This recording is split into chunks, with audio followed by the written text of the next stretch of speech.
إن الحمد لله نحمده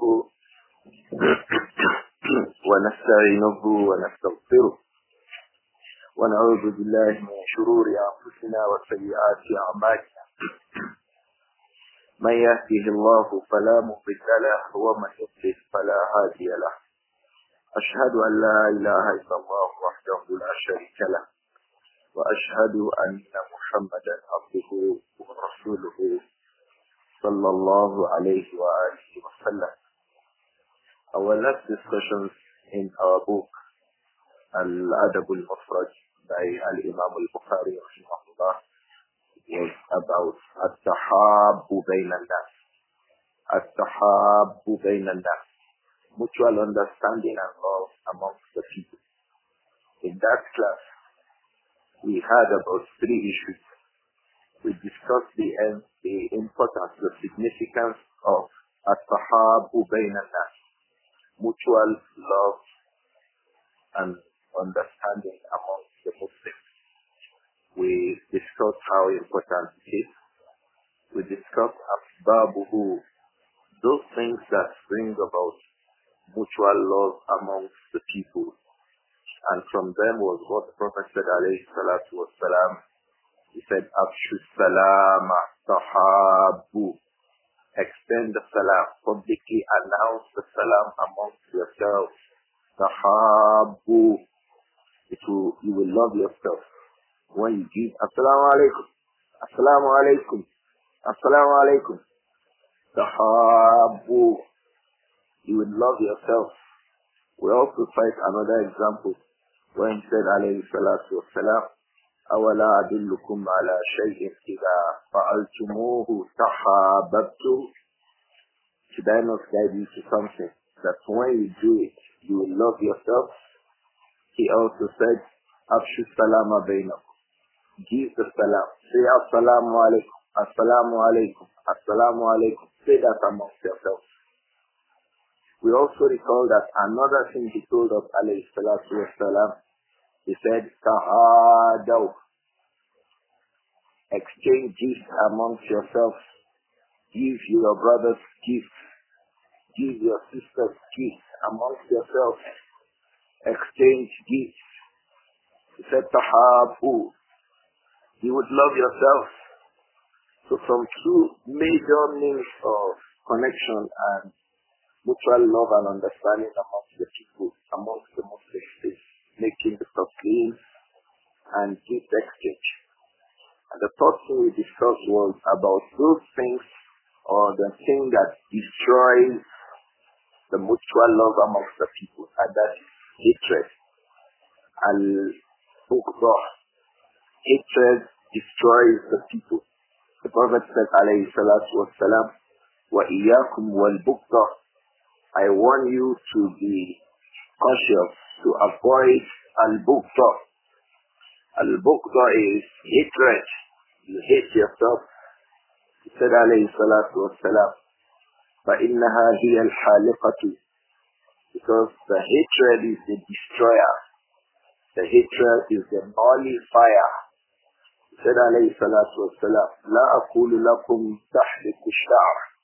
I am not talking about al-haliqa, because al-haliqa literally could mean the razor, the blade with which we shave. You know what it does to the hair? It removes the hair. So he says, that's not what I'm talking about. I'm not talking about al-halq in terms of shaving. What I'm talking about is that walakin tahliqu al-teeth. What I'm rather talking about is that al-bughbatu tahliqu al-teeth. When you hate yourself, you will destroy and nullify your deed. So that is the evil effect of the absence of mutual love and understanding amongst the people. The ideal will be destroyed. In a gradual process, quick process, it will gradually just go into destroy the people. When they hate themselves, they will not be able to observe 5 salawat together. Even during Tasriyat al-Sufuf, when there is supposed to be a taraf. A taraf is when the heels of the feet of both people Your heel touches the heel of the next person standing behind you, and you connect your legs so much that even the sides of your knee are touching themselves. This is Abdur-Raūf, connecting yourself and standing together such that there is no space that occurs in between the two when you observe Salah. When there is Al-Bukhāri, you cannot do this. I have seen this. When there is Bukhāri, you will not be able to make Abdur-Raūf. Your sufuf will not stand together. And the Prophet told us, alayhi salatu wasalam, what happens when the sufuf, when the rows are not connected. The shaitan comes in between the people. So that one continues to expand the already destroyed relationship amongst the people. Shaitan comes and begins to cause more problems amongst the people. So when there is al-bughda, when there is hatred amongst themselves, instead of mutual understanding and love, they cannot observe the Salah together. It will be difficult for them to observe the communal worship together, including fasting, including sadaqah. If you have sadaqah which is to give, whether the obligatory sadaqah or recommended sadaqah, and the one you want to give is the person who hates you, he may not be willing to accept from you. So, no, Jazakallah. Oh, no, thank you, I'm okay. Oh, no, we are okay, thank you, Jazakallah. Meanwhile, he needs that thing. But because of hate for you, because when the person hates the other person, he may not like to accept something from him. When he hates him, he may not accept something from him. He may not. He may also, but he may not accept it. So when you have zakah, you can't find someone who will accept something because they hate you. How is that? It will affect many other things to the community. Your children will not be able to play together. They can't talk together. You can't teach in a class because the teacher is already a hated person. And so on. You can't build a masjid because to build a masjid, you need to come together to put resources together. You hate yourself, so you cannot do anything. Gradually, your team will wane away. You can't even observe Salah to the extent together. Why? You don't want to see Mr. A does not want to see you because he hates you. So that's how this connection happens. And then the deen of the people becomes weakened because the communal act of worship will be difficult when the people do not mutually understand and love themselves. So at-tahabbu bayna al-muslimin, mutual love amongst the Muslims is something that's so significant. And it's so connected to their religion. The next chapter we'll be discussing is Babul Ulfa. Babul Ulfa. The chapter about Al-Ulfa. Being oneness. The chapter about oneness. The chapter about friendliness. The chapter regarding affection amongst two Muslims. One Muslim loves another Muslim. He understands him. After they are able to exchange mutual love amongst themselves, then there will be an ulfa. At that time, there will be friendliness. What huge effects will they gain from this friendliness? They will be friendly. They can observe Salah together. The other one does not find him in Salah to Fajr. He comes to his house. My brother, we didn't find you in Fajr. Are you okay? Is the home okay? And so on and so forth. So the community will be a community of Muslims. If they are able to mutually understand themselves, then friendliness, al-ulfa, will grow amongst them. If they are able to mutually understand themselves and love themselves, then al-ulfa, friendliness, affection, they would have inclination towards themselves. When one of them is sick, the other one too feels concern. Genuine concern. Genuine concern. I say genuine concern because Umar radiallahu anhu, he mentioned, we shall come back to that in Allah. He said sometimes some of the people are ikhwanul alaniya. Ikhwanul alaniya, a'da'us sarira. He said some of the people will be ikhwan alaniyatan. They are brothers. When you find them in the public, you see them smiling. This is very, very common too. Hayakallah, hayakallah, hayakallah. You see them saying it. But a'da'us sarira. In their minds, in the deepest aspect of their minds, they are enemies towards themselves.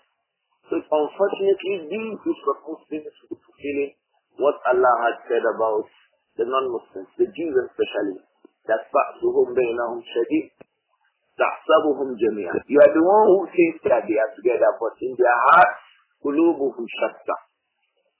Allah makes us understand that they hate themselves. Why?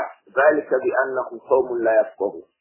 Because they are a group of people who have a lack and understanding of the deen. So when you find amongst Muslims that there is at-tanakuru, mutual distrust, mutual hatred, mutual disconnection amongst them, at-tanakur, even though we come back to that bi'idhnillah, that's also one of the signs of the last hour. There will be at-tanakuru bayna an-nas, mutual disconnection. This one does not want to have anything to do with this one. This one does not want to have anything to do with this. One of the signs of the last hour. Two Muslims will not want to have anything to do with themselves. Two Muslims. They will hate themselves so much that they don't want to have anything to do. This one does not want to have anything to do with this one. This one does not want to have anything to do with this one. So the Bismillah today we'll be discussing Al-Ulfa. And Al-Imām Al-Bukhāri has placed a hadith on the hadith 262. In it he said, Rahimahullah, حدثنا أحمد بن عاصم قال حدثنا سعيد بن عفير قال حدثني ابن وهب عن حيوى بن شريح عن دراج عن عيسى بن هلال الصحيح لا يلتقيان في مصيرة يوم وما رأى أحدهما صاحبه. الإمام البخاري رحمه الله حدثنا أحمد بن عاصم قال حدثنا سعيد بن عفير قال حدثنا ابن وهب عن حيوة بن شريح عن دراج عن عيسى بن هلال الصدفي عن عبد الله بن عمرو بن العاص عن النبي صلى الله عليه وآله وسلم قال إن روح المؤمنين ليلتقيان في مصيرة يوم وما رأى أحدهما صاحبه. الإمام البخاري has reported this hadith from his Shaykh Ahmad ibn Auf, and that is Abu Muhammad al-Balkhi. Ahmad ibn Auf, he is Al-Imām Abu Muhammad Ahmad ibn Asim al-Balkhi. He is Ahmad ibn Asim Abu Muhammad al-Balkhi from Balkh. Balkh today is in present day Afghanistan. Balkh. So he is Ahmad ibn Asim, and he is reporting from Sa'id ibn Ufayr. The rest of those in this isnad are from the scholars of Misr. So this hadith, if you say sanaduhu misriyun, you have not heard sanaduhu misriyun, because apart from Ahmad ibn Asim al-Balkhi, the rest of those in the chain of report are from the scholars of Misr. So this sanad is Misri. Our Misriyul Asl, the foundation, the source of this isnad is from Misr. So he said, Ahmad ibn Asim said, Rahimahullah, Haddathana Sa'id ibn Ufayr. Sa'id ibn Ufayr has been ascribed to his grandfather. I think we have mentioned this a number of times. A man's name is Abdullah. His father's name is Abdur-Rahman. His grandfather's name is Abdur-Rahim. He may be called Abdullah ibn Abdur-Rahim. He may be ascribed to his grandfather. That's lawful in Islam. So this Shaykh Sa'id ibn Ufayr is ascribed to his father, to his grandfather. Ufayr is his grandfather. Otherwise, his father is Kathir. So he is Sa'id ibn Kathir ibn Ufayr. Sa'id ibn Kathir ibn Ufayr al-Misri. Sa'id ibn Kathir ibn Ufayr, he is al-Misri rahimahullah. he said, حدثني ابن وهب. Ibn Wahab is that foremost student of Al-Imām Malik. That is Abdullah ibn Wahab al-Misri, rahimahullah. You can see they are from the scholars of Misra. Sa'id ibn Musayyib, he is al-Misri.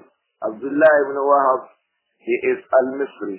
Haywa ibn Shurayh, his teacher, the teacher of Abdullah ibn Wahab in this hadith, is Haywa ibn Shurayh. Haywa ibn Shurayh, he is Abu Zur'a al-Misri. He is also Misri. Haywa ibn Shurayh. Haywa ibn Shurayh, the ulama speak about him, rahimahullah. They say, كان له عبادة وفضل. Haywa ibn Shurayh. كان له عبادة وفضل. He was a person of ibadah. He was a person of ardent worship to Allah. He was a devoted worshipper. Rahimahullah wa fadl. And he was a noble person amongst the people. So you can see he probably succeeded in both spheres. Regarding his dealings with Allah, kan abida. Regarding his dealings with the people, kana fadila. Regarding his dealings with Allah, he was a devoted worshipper. And regarding his dealings with the people, he was a noble person. It's usually difficult to pass in both spheres. So Haywa ibn Shurayh كان عابدا فاضلا, and his student Abdullah ibn Wahab. Abdullah ibn Wahab was also a very learned person from amongst the students of Al-Imām Malik. We remember that he has a report of Muwatta. So Abdullah ibn Wahab, the student of Haywa ibn Shurayh, he says, ما رأيت أحدا أشد استخفافا بعمله منه. ما رأيت أحدا أشد استخفافا بعمله منه. I have not seen anyone أشد استخفافا بعمله منه, who takes lightly his good deeds like Haywa ibn Shurayh. As much as he gave worship, and as much as he was noble amongst the people, he did not used to talk big about what he does. This is one secret of the people in our own time. Someone does little, but he talks big of the little. Some of the people would not even do at all, but they come to talk big about doing nothing. يُرِيدُونَ أَنْ يَحْمَدُوا بِمَا لَمْ يَفْعَلُوا. They like to be praised for something that they have not done. This is the generation that we are. We are in a generation where someone hardly woke up for Qiyamul Layl. Talibul Ilm, he will sleep between Salatul Isha and Salatul Fajr. No Qiyamul Layl, no witr, nothing. No tasbihat, no azkar in the night, no sujood for Allah. Yet he comes from the social media, he is a Fadila to Shaykh. But as for Haywa ibn Shurayh, apart from his being known with ibadah, apart from his being known with fadl, being a noble person amongst the people, Abdullah ibn Wahab said, ما رأيت أحدا أشد استخفافا بعمله منه. I have not found anyone whose huge deed, he takes it as small. That is from the aspect of his humility before Allah and his humbleness before the people. He was a person who was humble before Allah, and he was a person who was humble amongst the people. That is from the physical manifestations of ikhlas. From the physical manifestations of ikhlas in a person's worship is that he does not blow his own trumpet. You never see him blowing his own trumpet. In our own times, people blow trumpet overnight. May Allah protect us. The last thing Abdullah ibn Wahab said about him is that وَكَانَ يُعْرَفُ بِالْعِبَادَةِ. He was well known with worship. He was well known. He worshipped Allah a lot. Haywa ibn Shurayh. So Abdullah ibn Wahab has reported this hadith from his Shaykh, Haywa ibn Shurayh. And Haywa ibn Shurayh is reporting from Darraj. Darraj, he is Darraj ibn Sam'an. Darraj ibn Sam'an Abu Samh. Darraj ibn Sam'an Abu Samh al-Misri.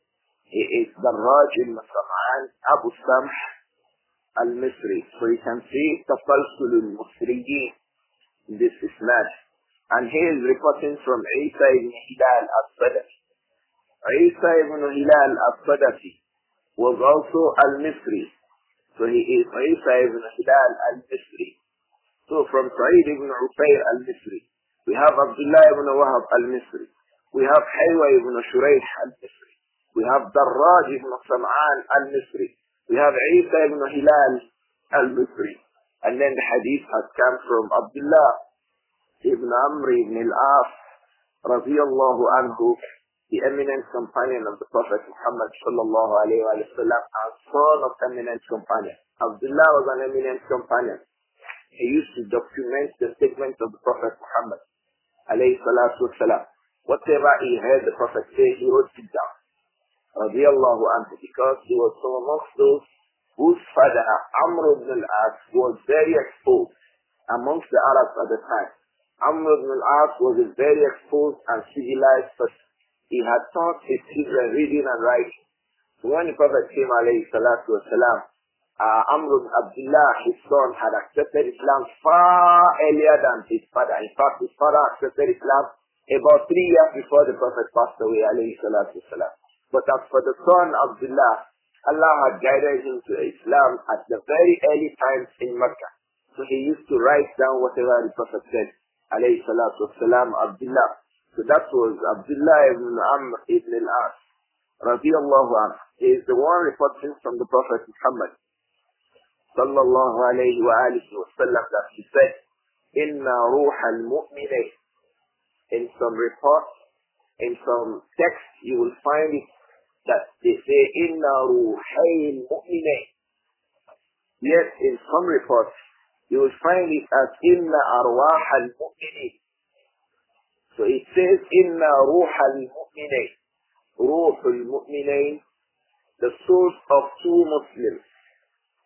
Or you can find it as ruhay al-mu'minay, the two souls of two Muslims.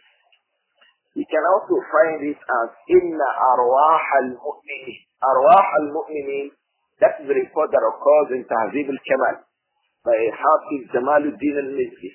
He reports it as arwah al-mu'minin, the souls of the believers, the souls of the people of Iman. In Al-Adab Al-Mufrad, we find it as Inna ruha al-mu'minin. But if I remember vividly, in the copy of Al-Imām Al-Albani rahimahullah, it occurs as Inna ruhay al-mu'minayn. Ruhay al-mu'minayn. What it means is that the souls of two people who truly believe in Allah. If you find people of Iman, you will find what we want to talk about now.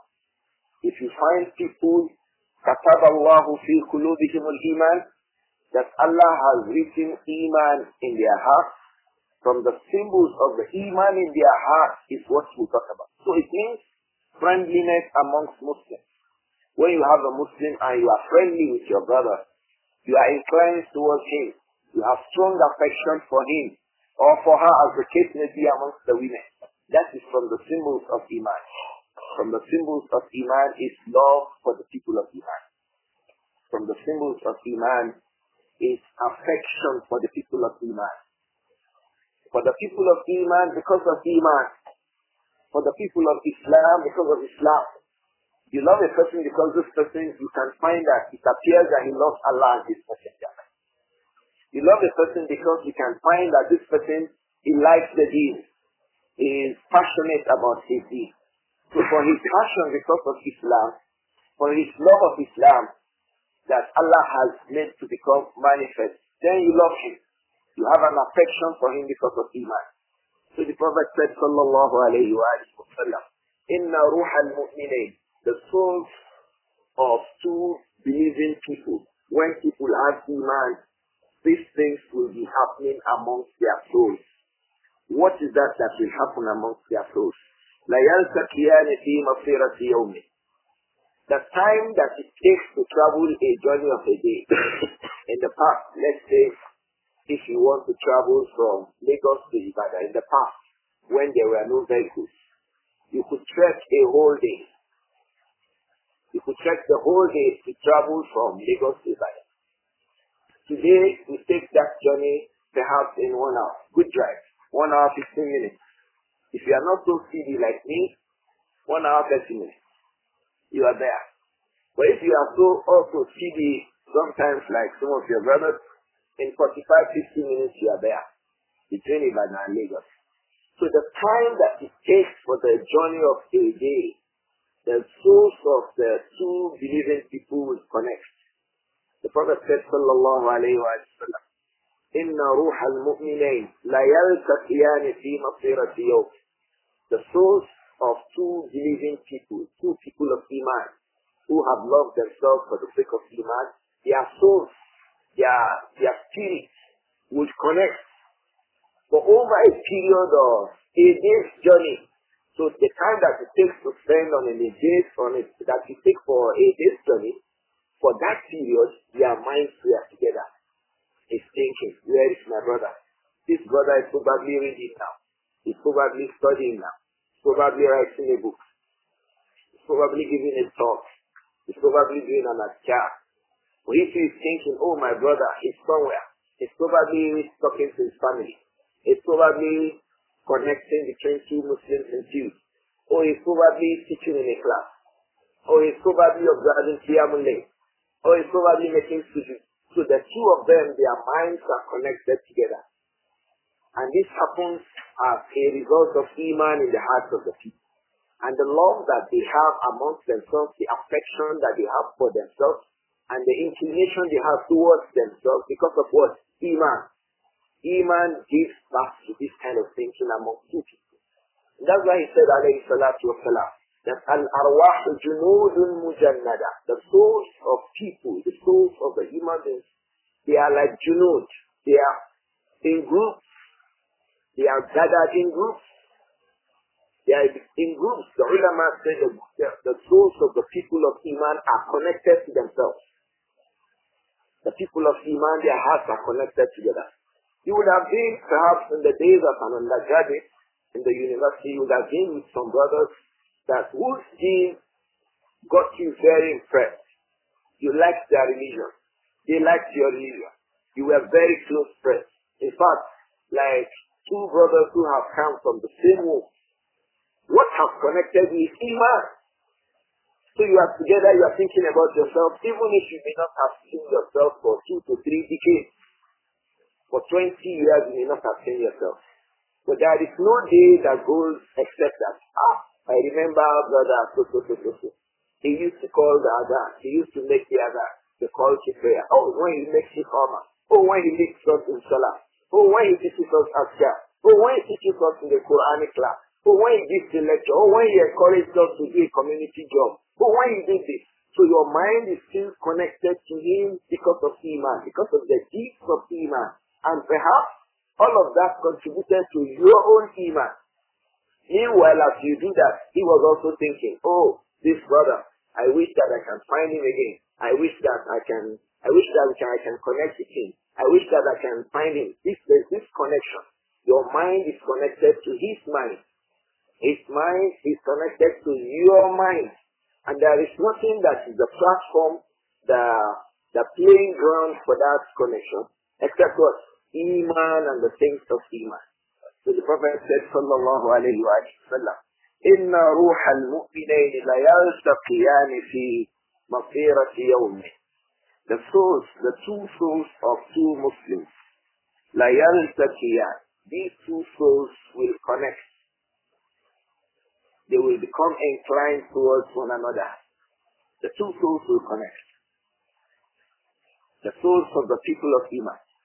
For a period of the journey of a day. وَمَا رَأَى أَحَدُهُمَا صَاحِبَهُ. And no one amongst the two of them has seen the other one. They did not see themselves, but their souls are in connection. This relates to a dream one of the companions, Al-Imām Ahmad ibn Hanbal. Likewise, Al-Imām Al-Nasa'i rahimahullah reported a hadith. And Al-Imām Muhammad Nāsir Al-Albani praised that hadith to be authentic in Silsilatul Ahadith Al-Sahihah. The Prophet Muhammad sallallahu alayhi wa sallam, Khuzaymah ibn Thabit is the name of the companion. Khuzaymah ibn Thabit. He said to the Prophet sallallahu alayhi wa sallam, رأيت في المنام كأني أسجد على جبهة رسول الله. رأيت في المنام كأني أسجد على جبهة رسول الله عليه الصلاة والسلام. خزيمة ibn Thabit rahimahullah or radiyallahu anhu, he came to the Prophet to narrate a dream that he had. It was a common thing amongst the companions. When they had a dream, they came to the Prophet to ask for the meaning of the dream. We remember the dream about the Adhan. We remember the dream of Abdullah ibn Umar. He asked Allah, he said, Allah, show me who I am. I want to see my status, who I am, before you tell me. Let me see what's my status. Give me an impression of who I am. Ibn Umar. And if you go to the books of Hadith, you'll always see Kitabu Al-Ahlam wal-Manam wal-Manamat. Kitab Al-Ahlam, Tafsir Al-Ahlam. The dreams that the Muslims used to have in the past. It was very important. An entire surah in the Quran is based on dreams. And that is Surah to Yusuf. But today the Muslims, we don't pay attention to our dreams again. Even those who make efforts upon the path of knowledge are largely ignorant about this aspect. And it's a whole aspect of knowledge. Dreams and understanding dreams. And the Prophet alayhi salatu wasalam, it was reported that sometimes after Salatul Fajr and sometimes after Salatul Asr, he will say, Man ra'a minkum shay'an falyukhbirna. Who is it amongst you that had seen anything in this dream? Let him tell it to us. So the companions, the Prophet used to ask them, who had had a dream amongst us? So having a dream was something that was common in the Ummah, and it is still common today, but the people are careless about the dreams and how we handle dreams.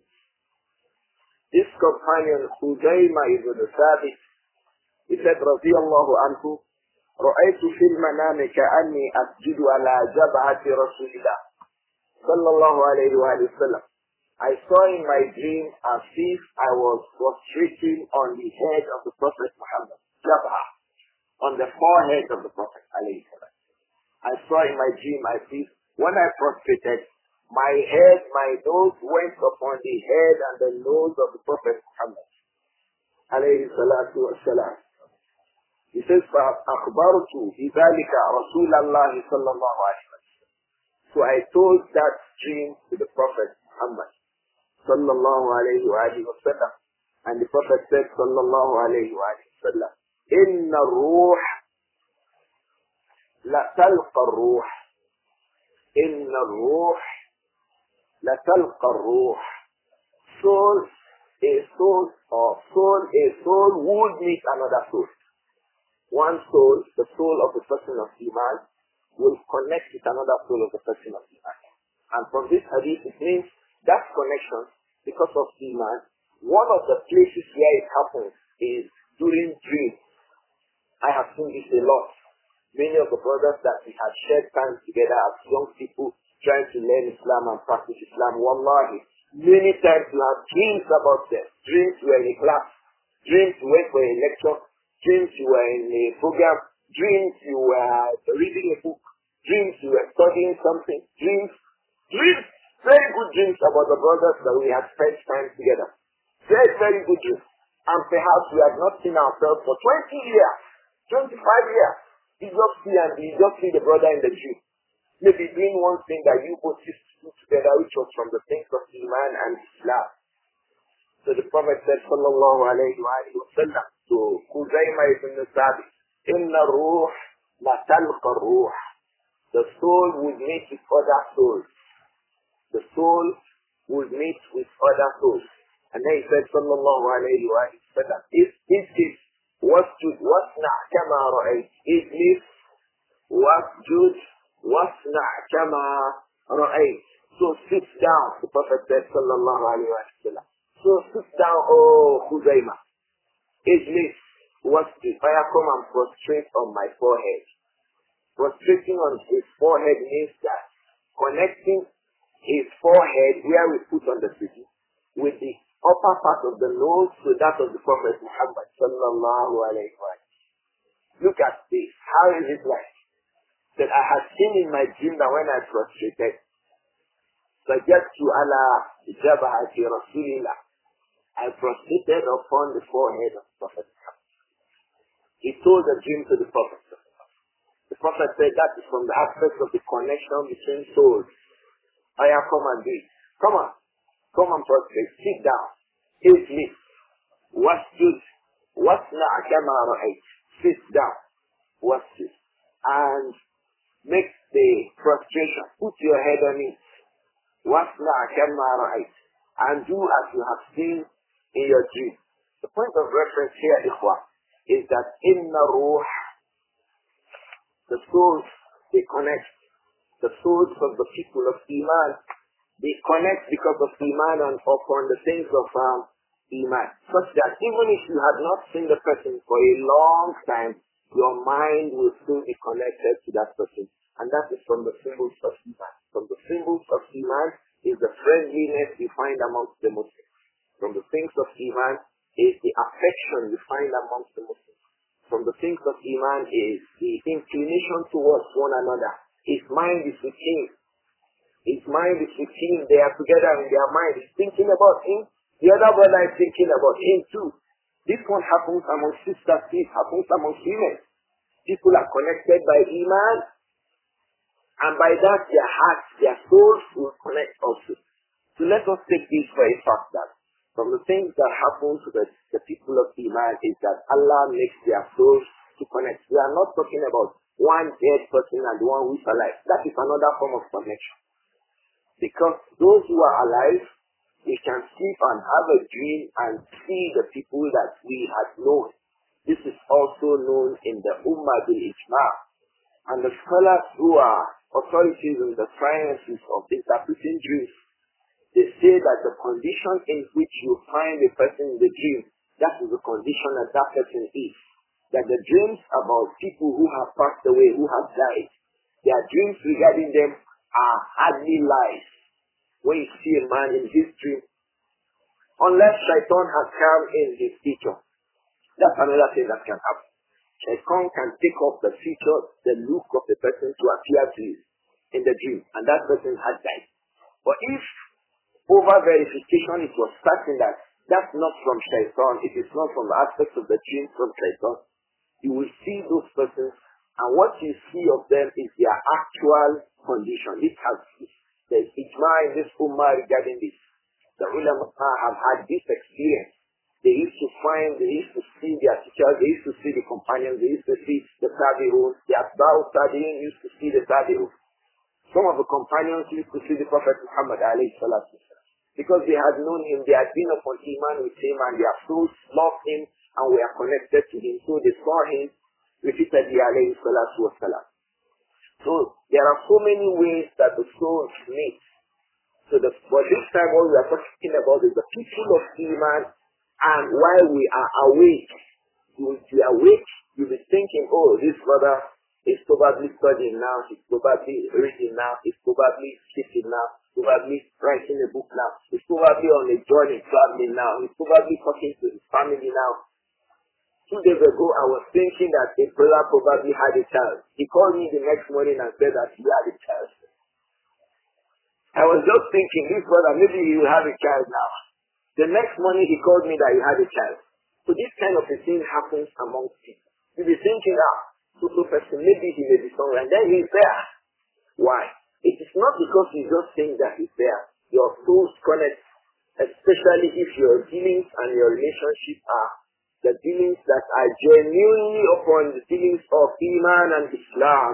You find this kind of a thing a lot amongst the people.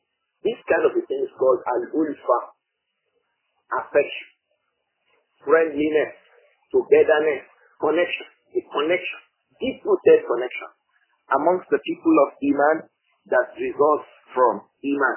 Now this hadith that we have read, perhaps you will find that some of the scholars say that hadith is weak, but what is correct, and Allah knows best, is that the hadith is authentic. From among those who said that it is weak was Al-Imām Al-Albani rahimahullah. He mentioned that in Silsilatul Ahadith al-Da'ifa wal-Mawdu'ah. But what, bismillah, if we go back to, I hope that one or two questions will come around this at question time and we can explain that what is correct and Allah knows that is that this hadith is sound. There are two reporters that have been criticized in this report. The first of them is Darraj ibn Sam'an. Darraj ibn Sam'an, I hope we can postpone this discussion to some time other than this. Darraj ibn Sam'an, Al-Imām Al-Albani also reversed, I think you should have that in mind, reversed this ruling regarding Darraj. He used to consider Darraj as a weak reporter and that the entirety of his reports were weak. But he changed that view, rahimahullah. Al-Imām Al-Albani changed that view before he passed away. So we can go back to Sahih Sunan Abi Dawud, the one that occurs in 12 volumes. We will find that change of view regarding that. Darraj ibn Sam'an has also been graded a thiqah, a reliable report of hadith by Al-Imām Yahya ibn Ma'in and Al-Imām Abu Abdullah ibn Adi, the author of Al-Kamilu fi Du'afa. That is regarding Darraj. The second person that has been criticized in the Isnad is Isa ibn Hilal al-Sadafi. Isa ibn Hilal al-Sadafi. Al-Imām ibn Hibban mentioned him to be a reliable reporter in As-Siqat. And Al-Hafiz ibn Hajar, rahimahullah, mentioned him to be Saduq. Reporters like this, more so that there are no clear-cut specific criticisms, reasons for criticisms, that has been mentioned regarding Isa ibn Hilal. But the least grade of his reports will be Hasan.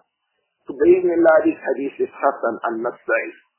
The Prophet said in it, sallallahu alayhi wa sallam, Inna ruha al-mu'minayn, the two souls or the soul of two believing people, two amongst the people of Iman.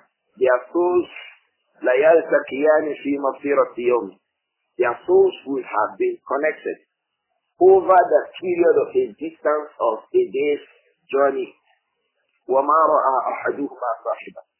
And no one amongst the two of them has seen themselves, but for a period, their minds have been connected to one another. I hope that that hadith is clear. From the manifestations of Iman, it is the ulfa, the friendliness that happens amongst the people of Iman. In hadith 262, Al-Imām Al-Bukhāri said, rahimahullah, حدثنا عبد الله بن محمد قال حدثنا سفيان عن إبراهيم بن ميسرة عن طاووس عن ابن عباس قال النعم تكفر والرحم تقطع ولم نر مثل تقارب القلوب. عبد الله بن عباس said رضي الله عنهما النعم تكفر والرحم تقطع ولم نر مثل تقارب القلوب. Al-Imām Al-Bukhāri reported that hadith from his Shaykh Abdullah ibn Muhammad, who was reporting from Al-Imām Sufyan, from Ibrāhīm ibn Maysara.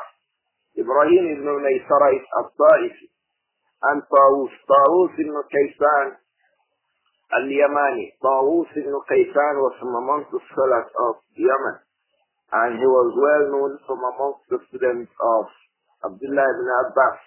And here his hadith is from his teacher, Abdullah ibn Abbas radiyallahu anhuma, who said that النعم تكفر والرحم تقطع ولم نر مثل تقارب القلوب. النعم تكفر, favors, تكفر, may be paid back with ingratitude.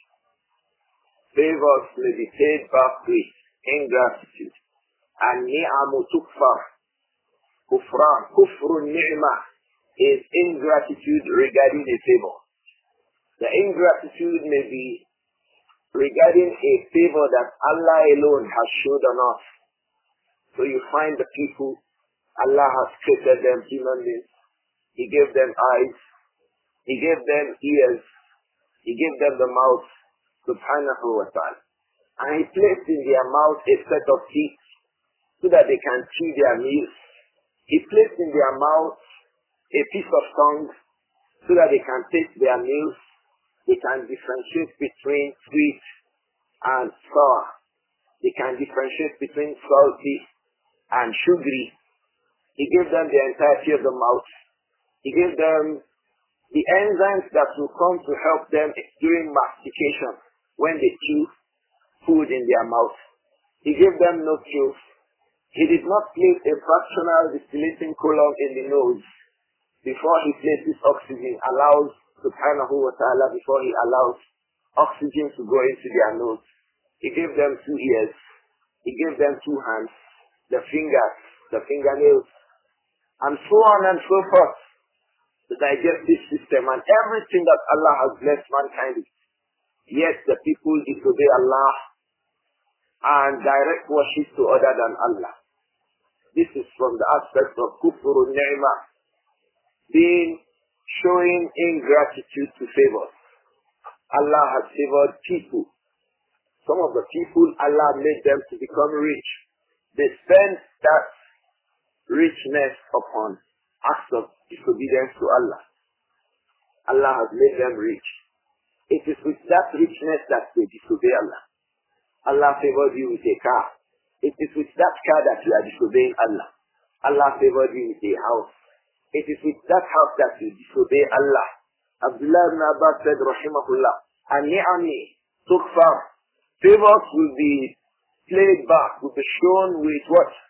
Ingratitude. People, you will see people with ingratitude of different sorts.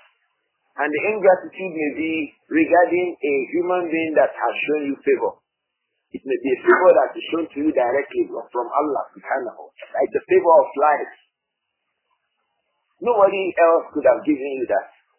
The favor of being able to take in oxygen. Nobody could have given you that favor. And then you worship other than Allah with the favor that Allah has granted to you. This is ingratitude.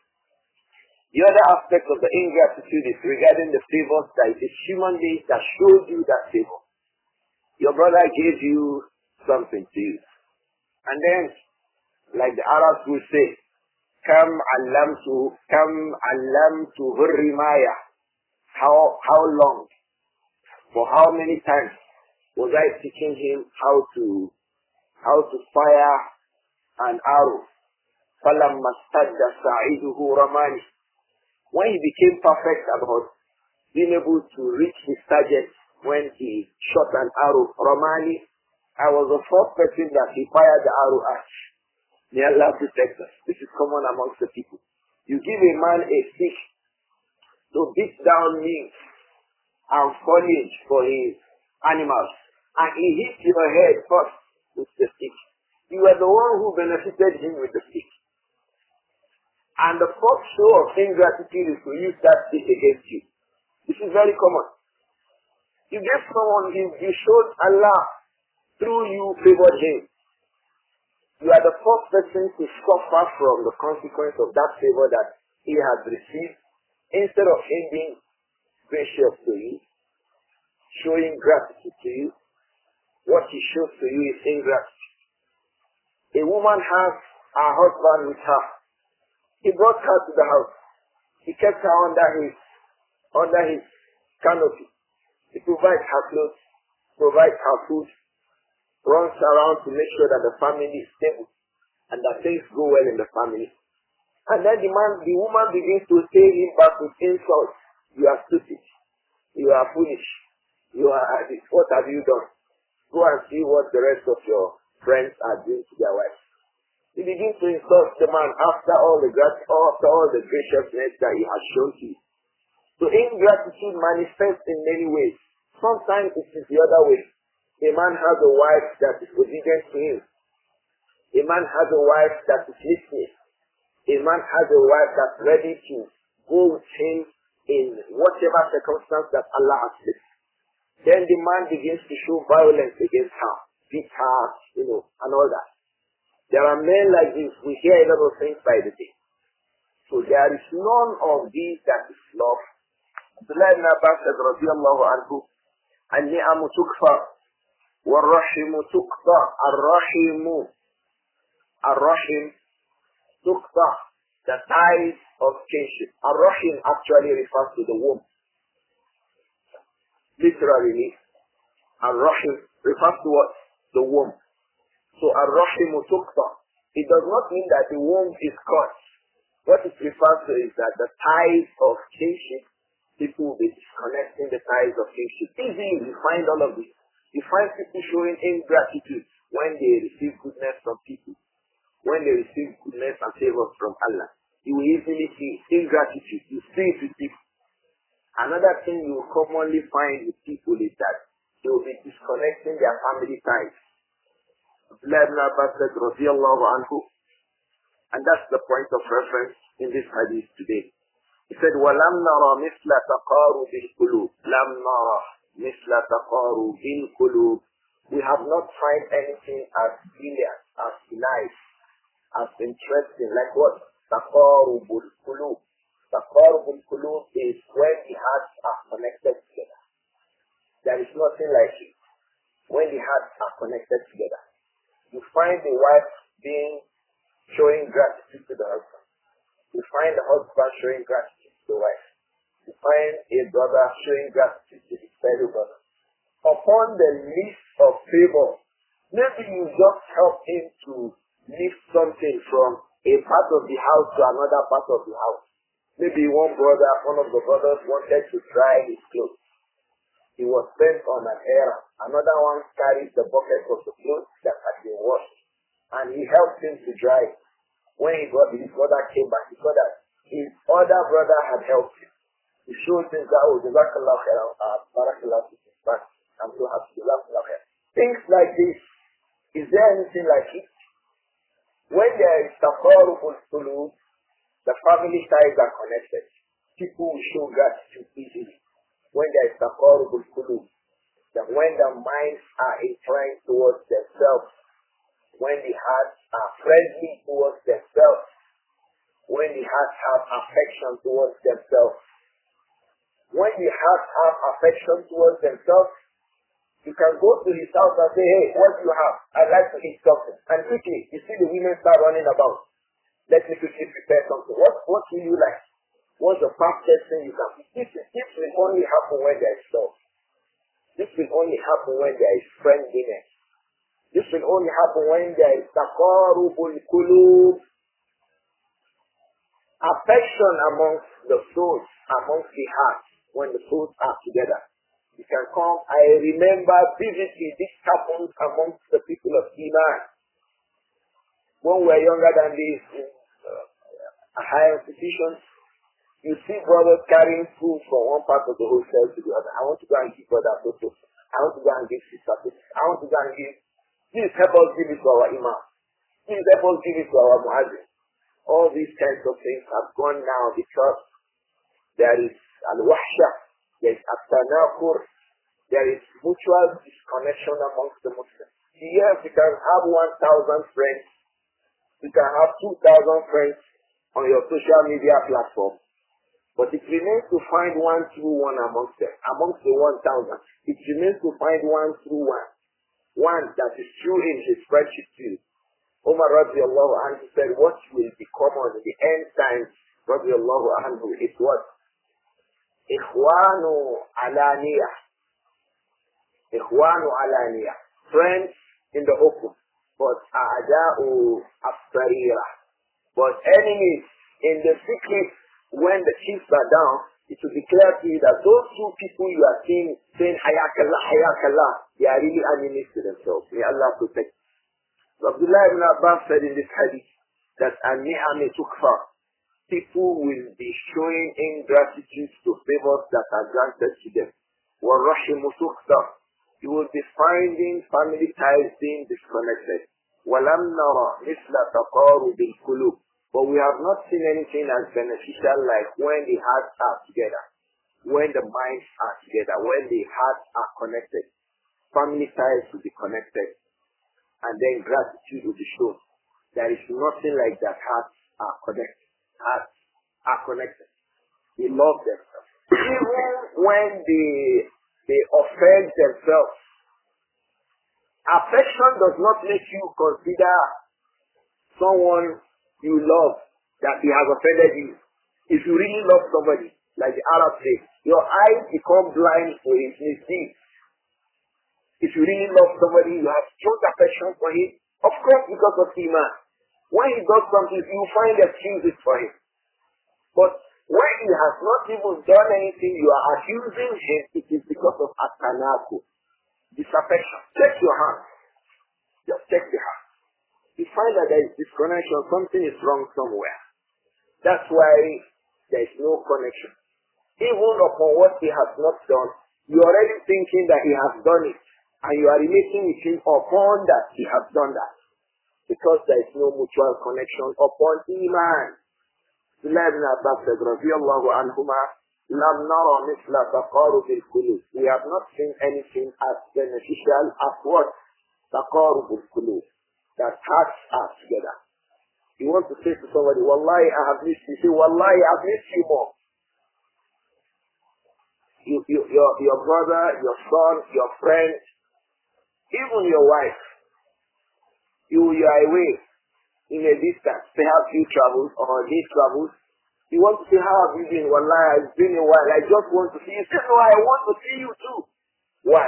Because your heart, your minds are connected together out of affection for yourself. Because of what? Because of Iman. The last report here in this chapter, that occurs as Hadith 263. I think we can quickly take that Hadith before we call it a day today. Al-Imām Al-Bukhāri said, rahimahullah, حدثنا فروة بن أبي صغراء قال حدثنا القاسم بن مالك عن عبد الله بن عون عن عمير بن إسحاق قال كنا نتحدث إن أول ما يرفع من الناس الألفة. كنا نتحدث إن أول ما يرفع من الناس الألفة. Al-Imām Al-Bukhāri reported from his Shaykh Farwa ibn Abi al-Maghra. He said, حدثنا القاسم ibn Malik عن Abdullah ibn Awn. Al-Imām Abdullah ibn Awn was a well-known person amongst the scholars of Islam. Abdullah ibn Awn. He is reporting from Umayr ibn Ishaq, who said that كنا نتحدث. Umayr ibn Ishaq, of course, and Sabaqa, in the level of the Tabi'un. He was from amongst the Tabi'un. Umayr ibn Ishaq. He said, كنا نتحدث. We used to discuss, meaning that the Tabi'un, one common thing amongst the Tabi'un in their discussions is that إن أول ما يرفع من الناس الألفة. إن أول ما يرفع من الناس الألفة. The first thing that will be taken away from amongst the people is what? Al-Ulfa, friendliness. The first thing that will be taken away from the people is friendliness. This asar is weak. This asar is weak, it's daif. But it resembles a hadith that is authentic that has been reported by Hudhayfah ibn al-Yaman from the Prophet Muhammad sallallahu alayhi wa alihi wa sallam, from the signs of the last hour. Hudhayfah reported that the Prophet said alayhi salatu wa salam, وَيُلْقَى بَيْنَ النَّاسِ التَّنَاكُرُ. يُلْقَى بَيْنَ النَّاسِ التَّنَاكُرُ. التَّنَاكُرُ. التَّنَاكُرُ is mutual disconnection. He does not want to have anything to do with him. He also does not want to have anything to do with him. She does not want to have anything to do with her. She also does not want to have anything to do with her. Parties do not want to have anything to do with themselves. You don't want to have anything to do with them. And Umar said, radiyallahu anhu, when they do it is only for worldly benefits. When they have anything to do with themselves, it is just about worldly benefits. Remove worldly benefits, you will not find people, Muslims, having to do with them. There is tanaqud, mutual hatred, mutual disconnection. So he says one thing. He said, no, that's not what he said. He wanted to say, this is what you mean, my friend. Why do you want to tell us what he means rather than what he has said? Why do you want to say what he means rather than what he has said? Isn't there a huge difference between what a person has said and what he means? Would you not need access into his heart to know what he means? How do you begin to deduce what he means from what he has said, and you leave aside the clarity in what he has said? Why? So these kinds of things have been brought about because there is no friendliness, because there is no affection, because there is no mutual understanding amongst the people. If we want to live together as people of Iman. That's why I usually say this. Most of the quarrels that happen even on social media is because of at-tanāqud, mutual disconnection. In the hearts of the people, they are disconnected. You are just seeing friends. Ikhwanu alaniyah. You are just seeing friends in the open. The people are really nursing hatred amongst themselves. And I think we all need to go back to the drawing board. Everybody, you need to go back to the drawing board to check your hearts again. Why should you have at-tanāqud? Why should you have a disaffection? Why should you have an innate disconnection? Something inside deep down your mind. You just hate one brother. You just hate one sister. You just hate one ustaz. You just decide when you ask him, ustaz, so has a class today. Say, no, I don't do that. Ustaz, so has a posting on Facebook. Then I just don't like that ustaz. What has he done to you? This tanāqud, just know it. It is from the signs of the last hour. And it is from the show of weak Iman. From the show of weak Iman is this tanāqud amongst the people of Iman. May Allah protect us. I think it will be sufficient to stop here, bi-idhnillah, under Babul Ulfa, the chapter about mutual connection, the chapter about friendliness, the chapter about inclination towards ourselves as Muslims, deep down inside our hearts. The first hadith there is a statement of the Prophet sallallahu alayhi wa sallam that inna ruha al-mu'minin la yaltaqiyan. Certainly, inna ruha al-mu'minin, the soul of two Muslims, la yaltaqiyan. They will meet, they will connect. Fi masirati yawmi. Over the period of a day's journey. The time that it takes to go on a day's journey, that period, their hearts are together. So you can say for 1 hour, their hearts have been together. For 2 hours, their hearts have been together. They've been thinking about themselves. He said, alayhi salatu wasalam, وَمَا رَأَى أَحَدُهُمَا صَاحِبَهُ. And no one amongst the two of them saw the other one. He did not see his brother, but his mind is just connected.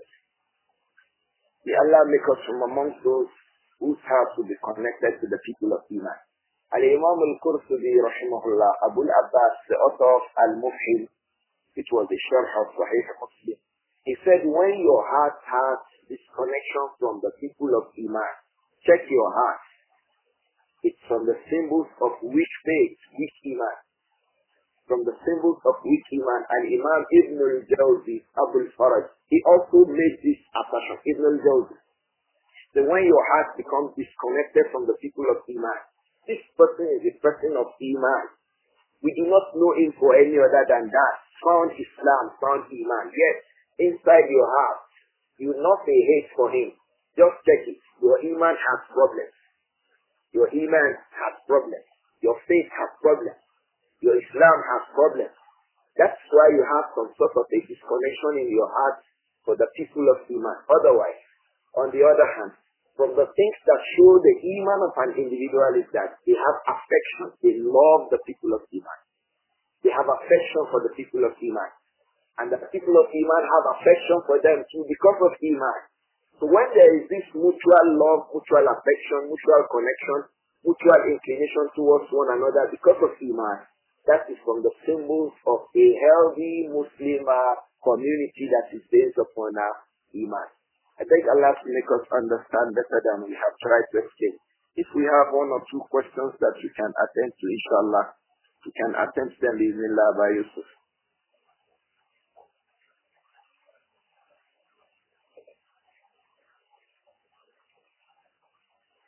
Aba Yusuf.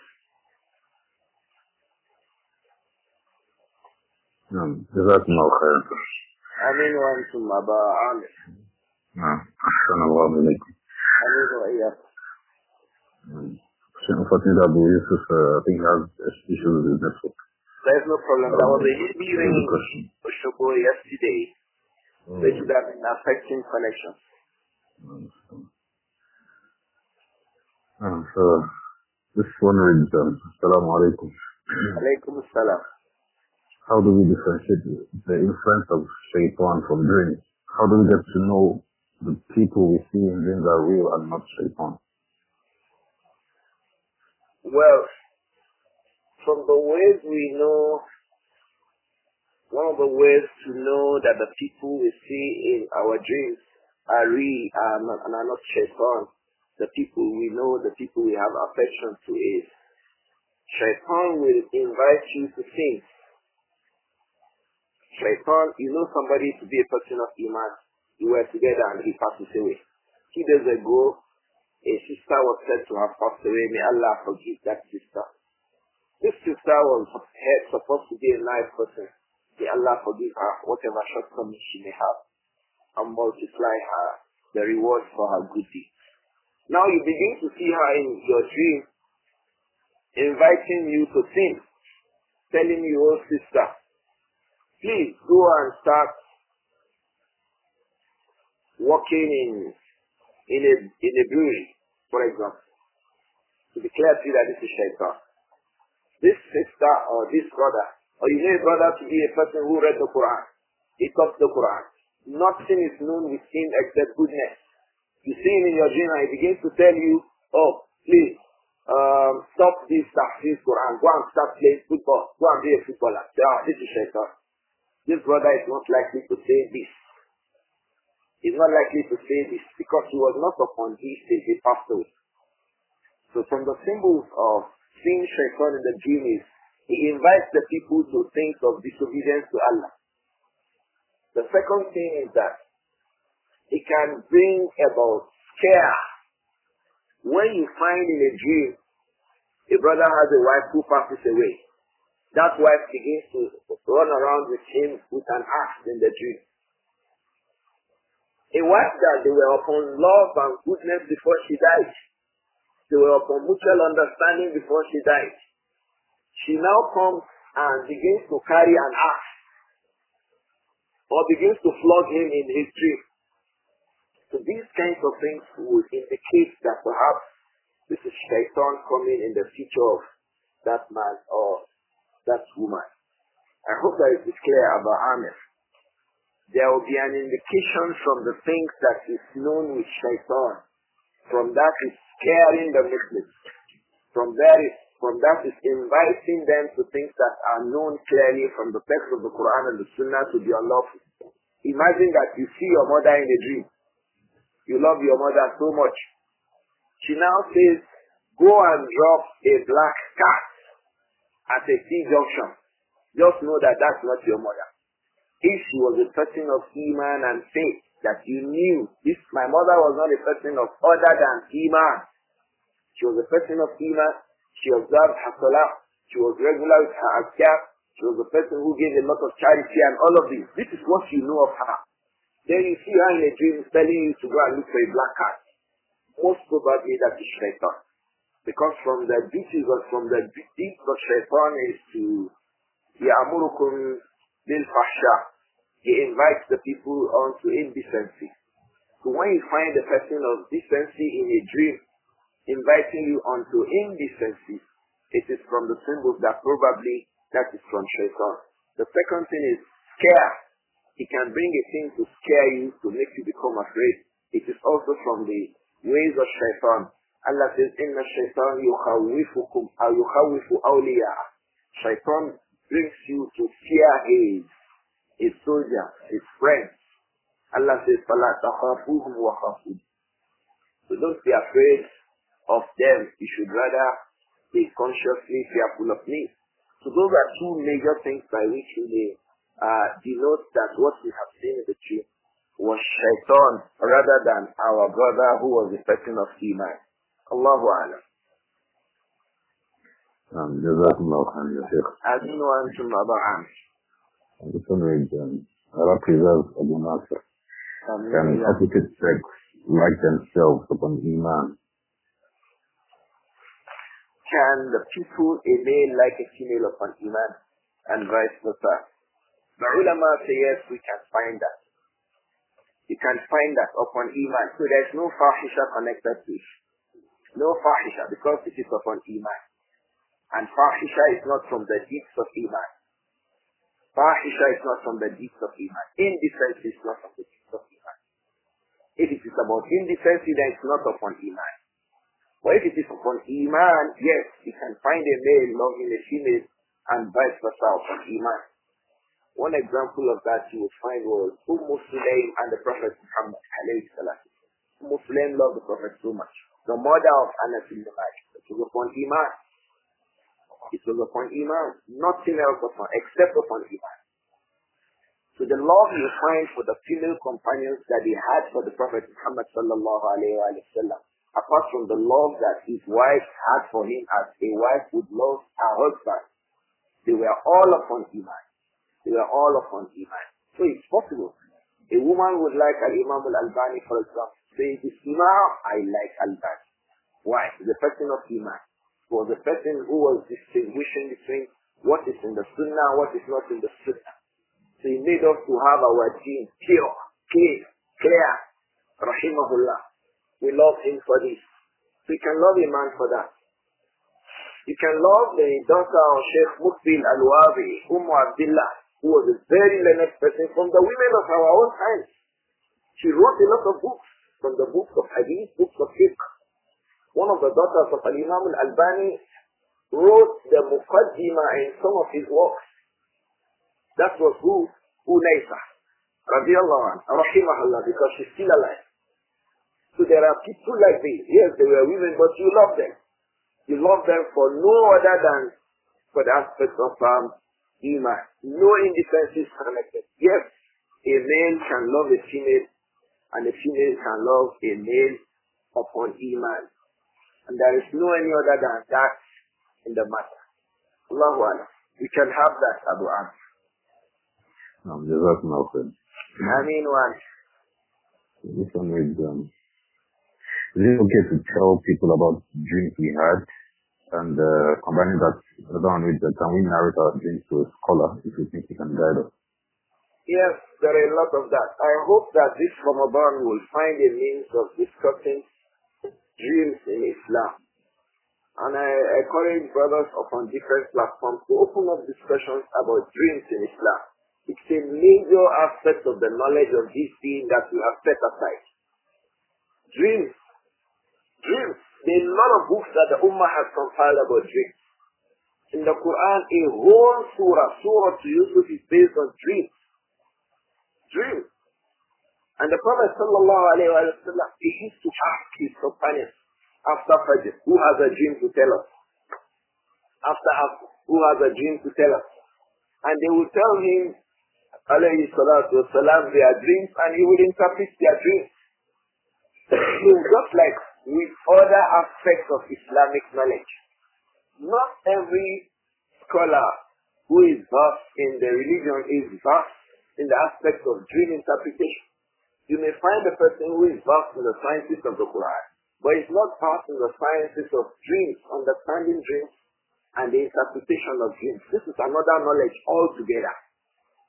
But it is from the knowledge of the Sunnah, because if you go to Sahih Al-Bukhāri, you see the book of dreams. Sahih Muslim, books on dreams. Kutub al-Sunnah, the Kitab al-Ahlam. Al-Hafiz ibn Hajar has an entire book on this. Al-Ahlam. Al-Adab Al-Kitab wa-Sunnah. Dreams according to the Quran and the Sunnah. There are a lot of books that have been written. Shaykh Mashhur Hassan al-Salman, he has a big volume, over 1,800 pages about dreams. Shaykh Eid al-Kayyal, he has one of our teachers in this. He has a huge book, huge compilation about dreams. The early Muslims have written a lot of books about dreams. I have encouraged the brother also to write about dreams, and we can cooperate upon it to get this book out. Many of us, we don't know about dreams again. From the Sunnah of dreams is what Abu Amir has asked about. From the Sunnah of dreams is that you ask a learned power person about the dream. What does this dream mean? But from the Sunnah of dreams is that if the dream was a nightmare, was a dream that was hard, was tough, in it you were slumped, you were beaten, you were harassed, and all of this, don't narrate the dream. The sunnah is that you speak straight towards your left 3 times, and on each of them, you say what? The isti'adha. A'udhu billahi minash shaitanir rajim. So if it is from this type of a dream now, you don't say that. But other, the dream may not be clear. Abdullah ibn Umar, the hadith occurs in Bukhari and Muslim, under the book of dreams. He was saying, I want to know how I am. So he said at that time, I was a young boy, I used to sleep in the masjid. So he had a dream, radiyallahu anhuma, that he was handled by 2 angels on the right and on the left, and he was taken into the fire to see the people in the fire. He said, and I saw people that I know inside, people that I could recognize. I saw them in the fire. The hadith in Bukhari and Muslim. So when I got to the fire, I was taken by 2 angels, one on my right, one on the left. They carried me, were going into the fire. So they were showing me some people. I recognize this one. I know this one. I know this one. But he didn't mention their name. He said, I saw them in the fire. Of course, those will be from amongst the mushrikun in Makkah. So I recognize them. But he didn't mention their names. He said then, I was scared. The 3rd angel came to me and said, don't worry, after now you will not be scared again. And then he came out, he was brought out, and the like of that. And he went to narrate that dream to Hafsa, so that Hafsa would narrate it to the Prophet Muhammad alayhi salam. And the Prophet Muhammad sallallahu alayhi wa sallam interpreted the dream to Abdullah ibn Umar. He says, Abdullah ibn Umar rajulun salih. He is a righteous person. But he should keep to Qiyamul Layl. He should keep to Qiyamul Layl. The Prophet just told him, keep to Qiyamul Layl. Observe prayers in the night. And it was said that he never stopped observing Qiyamul Layl from that day. So he needed to be observing Qiyamul Layl. The Prophet interpreted the dream. The point here is that if you have a dream, look for a learned person upon the Sunnah who is knowledgeable regarding the issues of the dream. Tell him the dream. If it is clear to him on the spot, he will tell you on the spot. If it is not clear to him on the spot, he may not be able to say on the spot. He will be thinking about it until Allah guides him to a meaning of the dream. If he will not tell you the meaning of the dream, he will only tell you what to do. He also tells you what to do. But don't forget, it must be a person of Sunnah who is well grounded, because dreams have qawaid. They have rules. They have tawabit. They have guidelines in the Sunnah. Except that many of our young people now are not busy learning the various aspects of the deen. They are busy quarreling and fighting. May Allah protect each and every one of us. So Abu Amir, back to the question directly, yes, the person who has a dream can approach another person who has great knowledge about dreams and their interpretations and explain the dreams to him. And then they will get interpretations for the dream, bismillah. I hope that it is clear, Abu Amir. No, yes, sir. Amin wa antum fa jazakumullah khair. There's an issue here, Abu Amir. No, go ahead. It says, Assalamu alaikum, jazakumullah khairan. Amin wa antum. Please, let's have a class for question and answer. People are worried for not getting answers to their questions. I think perhaps we can set out tomorrow for that, Abu Amir. So we shall compile the questions we have that we were not able to provide answers for. And then we can, bismillah, try to find answers to them, inshallah. Inshallah. I hope that is clear, Abraham. We can get the questions put together, and then we can come back to them, inshallah. I mean, bismillah, we'll come back. There's a question someone's talking about a husband. Assalamu alaikum. If a marriage is devoid of mutual love and understanding, simply because the husband believes that showing love and understanding separates him, he avoids communication. He goes out without telling his wife his whereabouts. He believes a woman must be punished for any mistakes. He does not listen to explanations. No love, no mercy, no tranquility. Is it not enough reason to quit the marriage, as the life has already developed hatred? She doesn't like to see him, let alone speaking with him. I forget to say that he doesn't listen to people. He said whatever he says is a command from Allah, and nobody can change his decision. Involving people is like putting salt on injury. Please, I need advice. Even Allah will respond to this question specifically. Perhaps we can start with it in the class tomorrow. Inshallah. Abu Amir, please note it. Jazakumullahu khairan. Can we call it today? It's already 8 o'clock. جزاكم الله خيرا. آمين وأنت فجزاكم الله خيرا. أحسن الله عليكم. آمين وإياك. السلام عليكم ورحمة الله وبركاته. وعليكم السلام ورحمة الله وبركاته.